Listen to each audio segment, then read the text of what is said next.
Jadi pada saat kita bermeditasi, karena di sana membawa daya konsentrasi yang besar, kita mungkin perlu memunculkan ide kemana nih saya arahkan.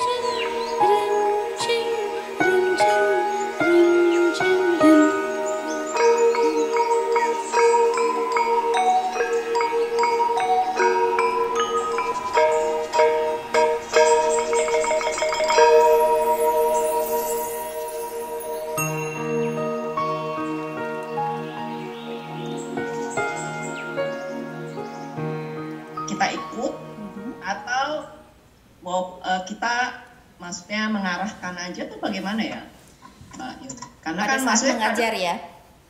pada saat mengajar itu. Iya, pada saat mengajar kita kan ingin pikiran kita kan diarahkan untuk mereka yang kita ajar di kelas kan.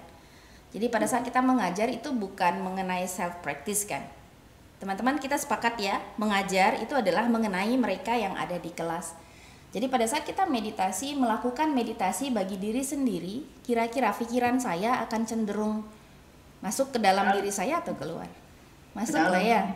Ya. Jadi pada saat kita mengajar, melakukan meditasi itu, kita mungkin tidak mampu untuk memproyeksikan keluar. Karena kan kita mengajar itu bukan praktis kan kita.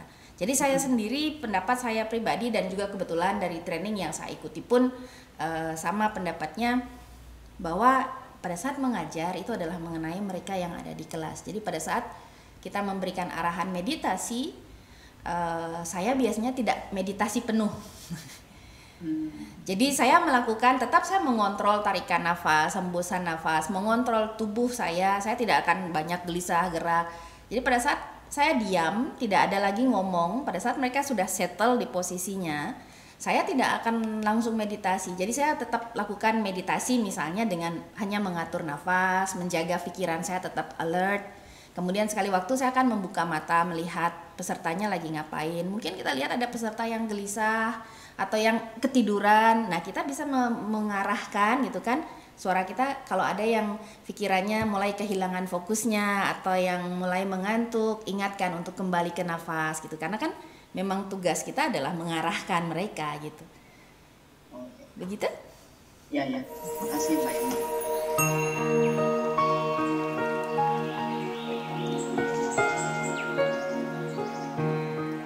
Dari Mbak Yuni, mungkin Mbak Yuni kan pernah dulu katanya Mbak Yuni memang dari tantra kan awalnya.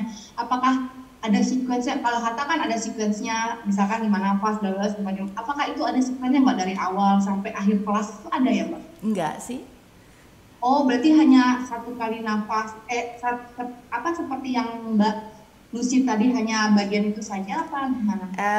Jadi yang kelas yang kami bawakan di sini saya ataupun Lucy itu adalah kelas campuran, yang artinya sudah menggabungkan tantra dengan apa yang kita pelajari di Yin Yoga. Kalau dari segi latihan tantranya sendiri, kalau dikhususkan latihan tantranya seperti yang kita seperti biasa centering, pranayama itu biasa sih dilakukan tetap seperti di awal untuk fokus. Kemudian untuk gerakannya sendiri itu tidak harus ada sequence, jadi kita bisa memilih beberapa, karena gerakannya hampir mirip dengan Yin sih, ada sekitar 40-an gerakan gitu, nggak sebanyak di Hatha. Jadi kita bisa lakukan, hari itu mungkin saya fokusnya lebih ke pencernaan misalnya, jadi saya mengambil pose-posenya yang menstimulasi memang untuk cakra ketiga gitu misalnya. Atau hari itu saya fokusnya lebih banyak untuk chest opening, jadi saya akan mengambil pose-posenya yang memang banyak membuka untuk area dada.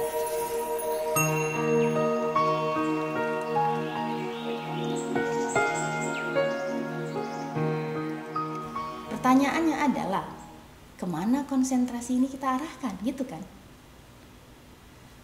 Kalau saya konsentrasikan pikiran saya mau beli ini, saya mau beli ini, saya mau beli ini, saya bermeditasi pada keinginan itu dan mungkin memang akan terwujud.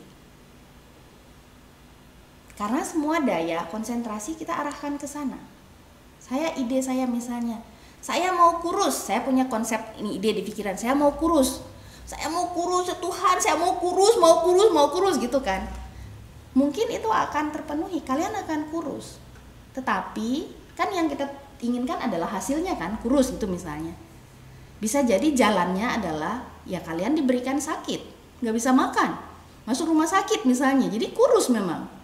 Hasilnya tercapai kan, kalian mendapatkan keinginan kalian untuk kurus, apapun jalannya. Seperti film Doctor Strange loh. Kembali lagi ke sana. Dia berhasil mendapatkan itu, tapi kita tidak tahu konsekuensi, kompromi apa yang harus dilakukan untuk mencapai keinginan tersebut. Nah sekarang kan kita berarti perlu memilah kan, memilih gitu kan, kemana nih konsentrasinya saya arahkan. Masih ingat kemarin, jangan menggantungkan keinginan, kebahagiaan pada sesuatu yang bersifat tidak kekal. Mungkin sekarang kalian pengen kurus, pada saat kalian dikasih kurus, kalian pengen gemuk. Karena pada saat kurus itu gak nafsu makan, tulak kulitnya keriput, aduh saya pengen gemuk gitu kan, jadi itulah manusia gitu kan, gak pernah puas. Jadi di situ pada saat kita mulai nih muncul keinginan gitu kan, keinginan akan sesuatu, kita perlu memilah dan memilih keinginan mana yang perlu kita fokuskan. Jadi kalau kita bicara proses kita lahir, hidup, kemudian mati gitu kan, itu kan hal yang pasti kan. Kita nggak bisa menghindari siklus itu, lahir, hidup, mati gitu kan, nggak semua orang pasti akan ke sana, nggak perlu dikejar, nggak bisa dihindari, semua orang akan mati pada waktunya. Semua dari belum tercipta kemudian diciptakan, akhirnya kemudian kembali pulang, kita bilang gitu kan. Jadi itu adalah hal yang pasti. Jadi pada saat kita mengarahkan pikiran, pada saat kita mati nanti semua juga bakal ditinggal, termasuk tubuh ini kan. Apalagi materi yang ada di luar, tubuh aja dilepaskan gitu pada saat kita meditasi, pada saat kita meninggal. Yang ada di sana yang kekal hanyalah kesadaran jiwa gitu kan. Jadi pada saat kita bermeditasi, karena di sana membawa daya konsentrasi yang besar, kita mungkin perlu memunculkan ide kemana nih saya arahkan. Kita memiliki konsep, oke, saya memiliki konsep sebuah ide akan Tuhan gitu kan. Kan gak semua orang punya ide akan Tuhan ini kan. Coba tanya orang yang gak percaya Tuhan, ya dia gak akan percaya gitu dengan Tuhan. Kita kan memiliki ide Tuhan, dari kecil kita ditanamkan ada sosok yang disebut dengan Tuhan gitu kan. Tuhan itu siapa? Kan itu adalah hal yang abstrak gitu kan. Gak bisa dilihat, gak pernah ketemu juga kita kan Tuhan seperti apa rupanya. Tapi kenapa kita bisa mempercayai ide akan Tuhan ini gitu kan? Pada saat saya mempercayai ide akan Tuhan ini, di sana akan muncul sebuah ideologi bahwa Tuhan menciptakan semesta segala macam, dan kita bagaimana kita membawa, karena saya percaya Tuhan nanti pada saat saya mati saya akan kembali pulang ke jalan Tuhan misalnya begitu. Kita membawa sebuah ide akan Tuhan ini dan membuat sebuah jalan yang kita yakini untuk mewujudkan ide tersebut. Nah pada saat pikiran, daya upaya terus menerus kita arahkan ke arah ide Tuhan ini kita sebut dengan ideasi. Ideasi itu adalah objek kemana kita mengarahkan daya konsentrasi dan usaha yang kita lakukan terus menerus.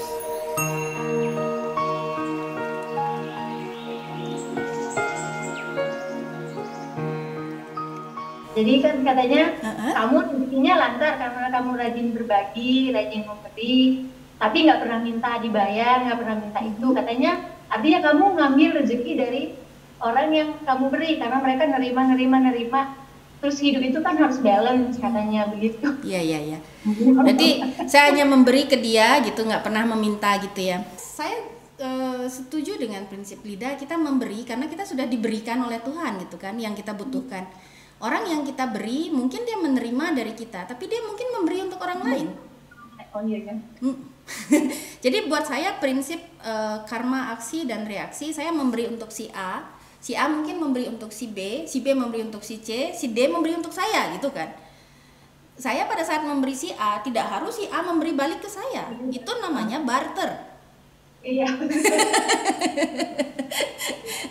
Barter. Kalau saya konsepnya memang saya memberi, saya ikhlaskan memberi karena memang Tuhan sudah memberikan apa yang saya butuhkan gitu kan. bukan nggak harus melalui si A yang saya beri ini. Dan si A ini pada saat dia menerima dari saya, kan dia menerima dari Tuhan, sebenarnya kita aja perantaranya gitu kan, ya mungkin dia akan memberikan untuk orang lain gitu, yang lebih butuh, karena mungkin kita nggak butuh kan, dia nggak butuh, ibaratnya saya nggak butuh uangnya karena Tuhan sudah memberikan saya privilege, saya memiliki finansial bukan dari situ gitu misalnya. Ya dia mungkin pada saat dia tidak memberikan uangnya ke kita, dia bisa menggunakan uang itu untuk orang lain mungkin, atau memang dia sedang kesulitan, dia membutuhkan gitu kan, wajar kalau dia diberikan oleh Tuhan melalui kita gitu kan. Dan pada saat dia memiliki, dia memberi untuk orang lain. Kalau saya sih prinsipnya begitu ya.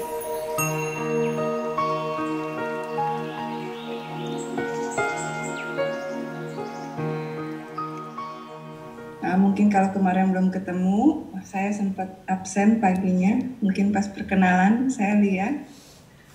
Hari ini dapat giliran lagi bantuin Mbak Yun.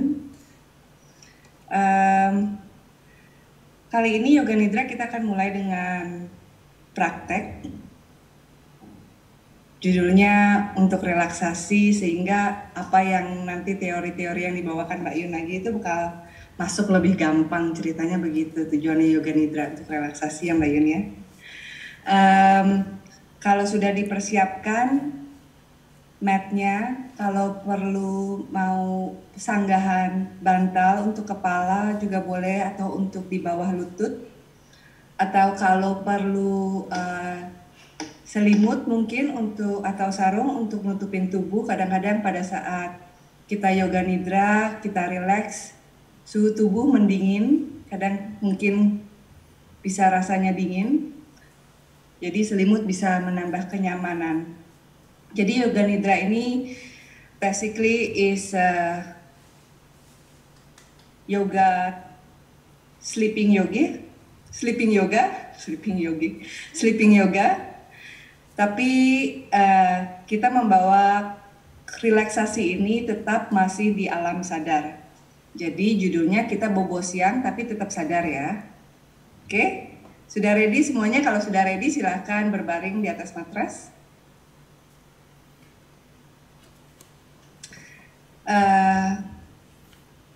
Cari posisi yang paling enak, yang paling nyaman. Bantalnya, mungkin untuk kepala, untuk ganjalan di bawah lutut supaya tulang pinggang bawah menjadi lebih nyaman. Mungkin mau tutupin sarung atau selimut, silahkan dipersiapkan dulu, sehingga kalau saya di sini sudah lihat kalian sudah ready semuanya,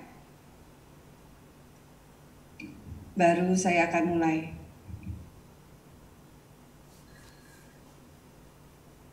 Pada saat Anda sudah berbaring di posisi yang cukup nyaman, pastikan sekali lagi nyaman, yang senyaman-nyamannya, sehingga Anda bisa bernafas dan masuk ke alam relaksasi tanpa adanya gangguan dari area sekitar. Oke, kalau sudah siap, sekarang berbaring terlentang dengan kedua kaki sedikit dibuka dan kedua tangan, kedua lengan rileks di samping badan. Telapak tangan menghadap ke atas. Sesuaikan kembali posisi tubuh dan pakaian sehingga Anda merasa nyaman sepenuhnya. Selama sesi yoga nidra ini seharusnya Anda tidak menggerakkan satu pun anggota badan. Pejamkan mata Anda dan biarkan tetap terpejam sampai ada instruksi untuk membuka mata kembali. Ambil satu nafas panjang, dan pada saat hembusan nafas, rasakan semua kecemasan dan ketegangan mengalir keluar bersama nafas. Saya sadar. Saya akan melakukan yoga nidra. Saya akan melakukan yoga nidra.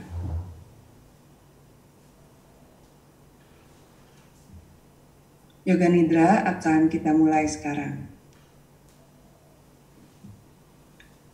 Saat ini silakan Anda membuat sebuah resolusi atau yang disebut sankalpa. Cobalah untuk menemukan sebuah resolusi sederhana secara alami. Cukup dengan kalimat yang pendek, positif, dan bahasa yang sederhana. Ucapkan resolusi tersebut dengan kesadaran, perasaan, dan perhatian. Ucapkan sebanyak 3 kali. Dengan kesadaran, perasaan, dan perhatian.